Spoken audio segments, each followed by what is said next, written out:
PC maths சம்பந்தமான videos பார்த்துட்டு இருக்கோம். சுருக்குக 2 power 20 plus 2 power 20 plus 2 power 20 plus 2 power 20 அப்படின்னு கொஷின் கொடுத்துருக்காங்க. ஓகேவா? இப்போ பேஸ் ஈக்குவலாக இருந்தால் மேலே என்ன பண்ணுவோம், பவரை ஆட் பண்ணி எழுதுவோமா, அந்த மாதிரி இந்த கொஷினை எழுதக்கூடாது. ஓகேவா? எப்படி எழுதலாம் அப்படின்னா, எல்லாத்துலேயுமே 2 பவர் 20ங்கிறது காமனாக இருக்குது. அதை காமனாக வெளில எடுத்துக்கிறீங்க.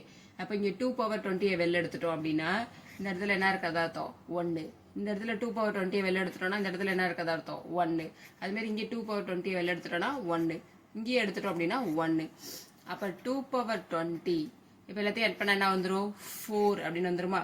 அப்போ 2 பவர் 20 இது எப்படி எழுதலாம், 2 ஸ்கொயர்னு எழுதலாமா 4. அப்போ 2 பவர் 20 அது வந்து என்ன எழுதிக்கலாம் அப்படின்னா 2 ஸ்கொயர்னு எழுதலாமா. இப்போ a power M a power என்னங்கிறது ஃபார்முலா இருக்குல்ல, அப்போ ஏ பவர் எம் பிளஸ் என்னன்னு எழுதலாமா. அதேமாரி பேஸ் ஈக்குவலாக இருக்குது, பவரை என்ன பண்ணிக்கலாம், ஆட் பண்ணிக்கலாம். இப்போ 2 பவர் 20 பிளஸ் 2, அப்போ ஆன்சர் வந்து என்ன அப்படின்னா 2 பவர் 22. இப்போ ஆப்ஷன்ஸ் நிறையா கொடுத்துருக்காங்களா, நம்ம ஆப்ஷன் என்ன 2 பவர் 22. இந்த மாதிரி டிஎன்பிசி சம்மந்தமாக